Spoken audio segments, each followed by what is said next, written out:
Hello again, everyone. It's Todd Staruch, the horror nerd, here at New Jersey HorrorCon and Film Festival at the Showboat Hotel in Atlantic City, New Jersey. It's Friday, the first night of the convention. Things are picking up. It's getting very busy. You can hear the noise around us. I have the distinct pleasure of sitting here with Amanda Krueger herself from A Nightmare on Elm Street 5. Beatrice Boepple. Yay! I got that right. You Yes. got it right. All right. Yes. Beatrice, how are you? I'm doing great, thank you. Very, very bubbly. I had that in my head that I was going to screw it up. No, you did and great. So I didn't. Okay, No, you did fantastic. great. Yeah. So how's the convention been for you so far? You having a good time? So far, having a great time. Yeah. We're just getting started here. I know tomorrow is going to be like exciting for me because I'm going to be debuting my Amanda Krueger costume. I can't wait. Yeah. So it was hand built from scratch, every little piece. Cool. By Azrael. Oh my God. Anyway, Mistress Azrael and Manor Macabre. And Azrael is historically accurate.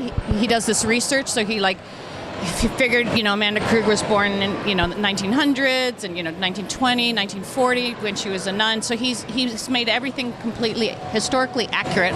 Cool. But threw in some fun touches for the fans. Nice. Looking forward to that. Yeah, me too.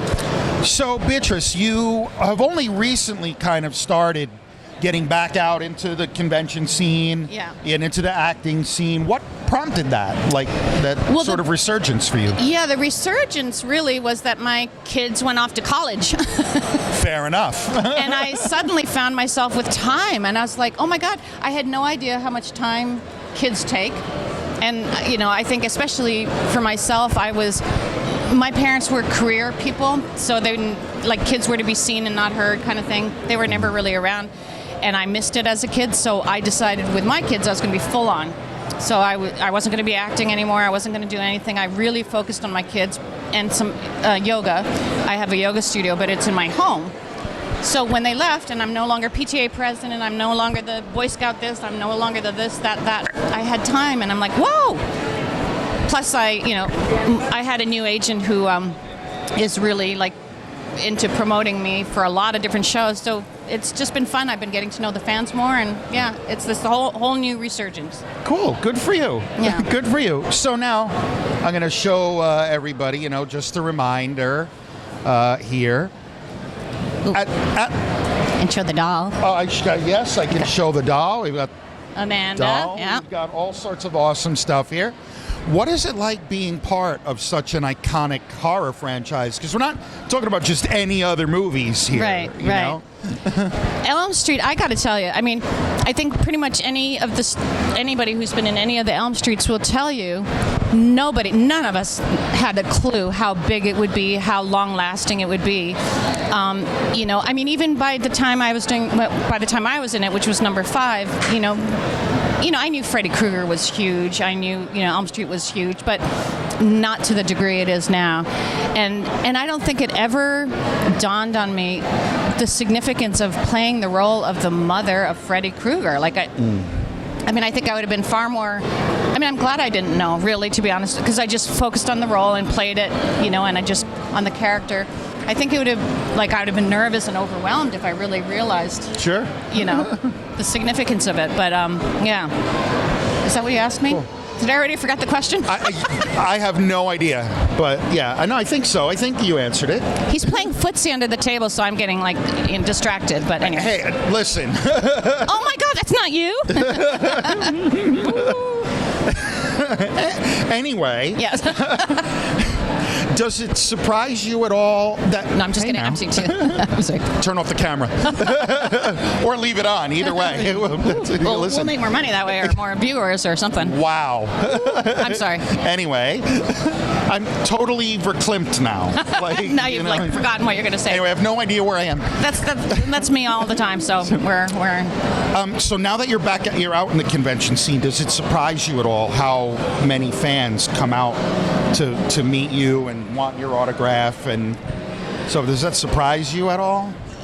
Well, I'm overwhelmed by it. It's just it's a wonderful thing, especially I think because it was 32 years ago we did the movie, you know. So I'm blown away by it, and every day that I spend focused on the fans, the more I appreciate them. You know, I've really from the time that the boys moved off to college, which was last summer. I started really focusing on my social media, which I used to never really pay attention to. And so I've been, you know, interacting with the fans a lot more and learning more and more about how much Elm Street meant to them, you know, and what these characters and the whole thing means to them. And it's resurged my own interest. And I gotta tell you, I'm like becoming a Nightmare on Elm Street mega fan. Like, I know it sounds weird, I mean, I'm in it, but just the psychology of it, the fact that Freddy, he comes in through your fears, not just your genius, but it's like your fears that can get you, which is true of life, right? As a yoga teacher, like I kept trying to think, this was the thing, I kept trying to think, here I am a yoga teacher, and why is all this horror stuff like coming at me? And I had a career before with a lot of different types of films, but for whatever reason, Elm Street is the only one that like really is giving back to me. And I think to myself, you know, how do I converge yoga, this whole spiritual thing, and horror? And some of the messages are actually pretty powerful. I mean, you know, whatever you want to say about it, it's your fears that get you, and by overcoming your fears and facing your fears, you can defeat him, you know? Sure. And there's a lot to be said for that. And for me personally, the whole mother-son love thing, which will come out more in my book. Yes, we kind of met each other earlier today just by chance, and you had mentioned that. So let's talk about that a little bit. Let's talk Tell about that. everybody about your book. The Krueger Curse: Nightmare Before Elm Street. So for the Elm Street fans, you know, a lot of people want to know the background. I mean, you know, we learn. You know, we learn a little bit about it. We know that Freddy was given up for adoption. We know that he was abused by his father.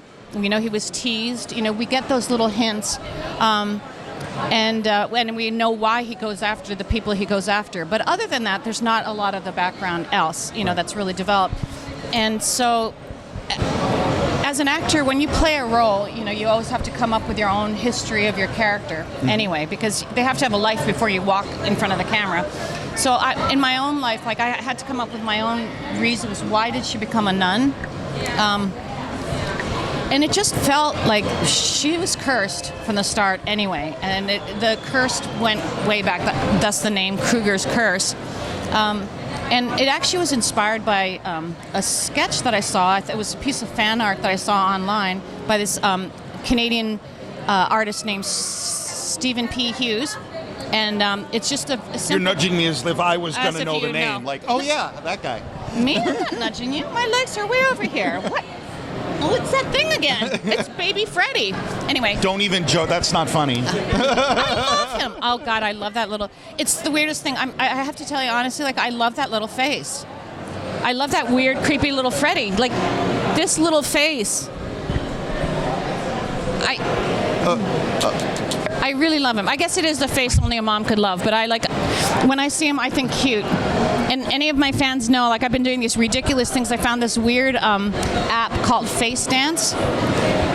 And it's addictive because you can put any photograph, any still, and make it dance and talk and stuff. And I've been having baby Freddy do some silly things. And I don't know if the real horror fans like it or not, but my fans seem to like it. Anyway, see, now I've already lost what I was talking about. You were talking about your book. About my book, Freddy, the background. But it really goes...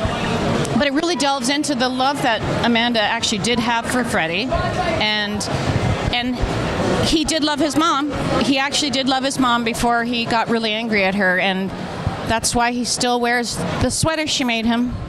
But anyway, no, but you'll find out a lot of really fun stuff because I basically followed all 8 films, and anything that was linked to Amanda or to Freddy's childhood, I put in. I stayed true to the films, not to other things, but and where there are discrepancies in the film, which there are plenty. And the continuity, bloopers and stuff, I tried to even it out but stay true to the film. And I think true fans will they'll enjoy it. It's the background of Freddy and Amanda Krueger based on Amanda Krueger's version. And, moms see it in a particular way that other people won't necessarily see it. But Cool. hopefully that'll be coming out this fall. Nice. Yeah.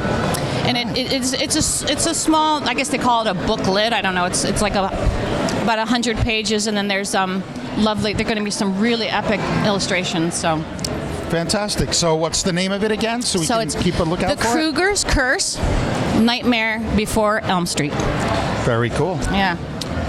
So I have one last question for you, because now you're somewhat new now to the convention scene. Yeah. You come out here. Are you also just a fan? Like, is there anyone here that you were looking forward to meeting?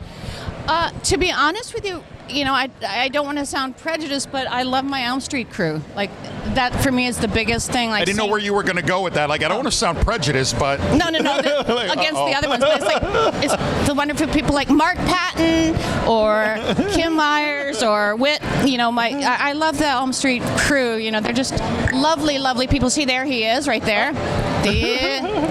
Come in for the cameo. Mark Patton, everybody. Hey, See, Mark, this is who. How are you? See, You too. It's a family, so we all kind of love getting a chance to hang out with each other and see each other. That's right. Cool. The Elm Street family. It's nice to Absolutely. see you again. You too, man. Okay. Yeah. Good. Thanks, Mark. To answer your question, like, who do I most look forward to seeing is the Elm Street people. But also, the conventions have given me an opportunity to meet people like Felicity Rose, who's just a sweetheart. I'm Christina Klebe. Dana De Lorenzo. I've been meeting more and more fun people, and like, I gotta tell you, everybody I've met has been fabulous. Like, really fun. I don't know, horror actors are like, we rock it. We're awesome people. That is true. I can vouch for that. Yeah. So it's making me, the more I do the conventions, it's making me into a horror fan. Truly. So making you into one. So I always enjoy asking that question of people who appeared in a horror movie is, are you a horror movie fan in general?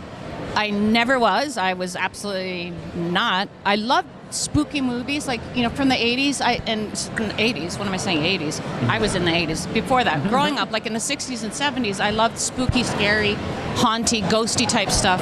I never liked horror, but I'm learning to like it more and more. And my favorite horror films, honestly, are the Korean ones. I got to tell you, They are good. They are doing it so good because they are. develop the characters and the storyline. My boys wanted me to watch the Squid Games, and I saw the first one. I'm like, oh my God, everyone's getting killed. But even by the first one, they drew you in. The characters totally drew you in. And I love the storylines that they develop and stuff, and the zombie ones they do. Last Train to Bhutan and all that kind of stuff. So I like storyline. If it's just kill, blood, that whatever, I'm not into that. But if it has an interesting story and pulls you in, and I'm finding more and more of them that I love. Like, what was that one?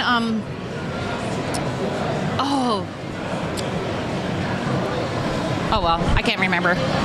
Senior mom. But I can remember Bubbly It was Bee. that good, huh? Could not climb up the tree.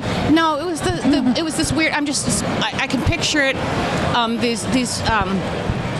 These weird people that have servants, but they're kind of anyway. Forget. Get Out.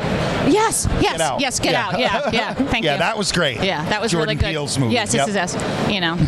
The one thing when I was a kid, though, I saw Cronenberg's The Brood. Remember yeah. The Brood? And, sure. And I will say, that I was in high school, and that's how old I am. And in The Brood, we loved it so much that my gang, the guys and girls that we all hung out with, we used to hang out instead of doing video games. We would look at each other like this and talk. But we called ourselves The Brood. And when we graduated, in the yearbook, every member of The Brood in our little, they give you used to have a little senior statement. Yeah. And it would have Brood members. So we were like the cool ones. Well, maybe That's not creepy at all. Nah, not creepy at all. No. Yeah. All right, Beatrice, before I let you go, do you have any final words for the fans here at New Jersey HorrorCon? Your birth was a curse on the whole of humanity. I shall not allow it to happen again. Oh, no. Wow. Okay. old lady, you know. What can I say? Come on down, see us. We're just like the funnest, coolest people. So come enjoy us, and we'll have a horrific time together. Oh, and come, especially tomorrow, Saturday, with me and my habit. I kind of get into the habit. But there's no charge for the entertainment, everybody. No. So, No. Beatrice, thank you so much for a few minutes of your time. Thank it was you. great spending the time with you, getting to know you a little bit. I truly appreciate it. You too. Wait, stop. Fantastic. Please, stop it. Listen, Look, what are you doing? people are going to start to think bad things about me. I'm married. Listen, Oh, my goodness. I should have sat way over there. You know the business. All right. Okay. It's time to go. So, Yes. Amanda Krueger. Yeah, it's time for us to go. Well, Amanda Krueger herself, everybody. Beatrice Boepple here at New Jersey HorrorCon and Film Festival. This is Todd Strucha Harnerd signing off. We will see all of you in the next interview. Ooh, I don't have my glove.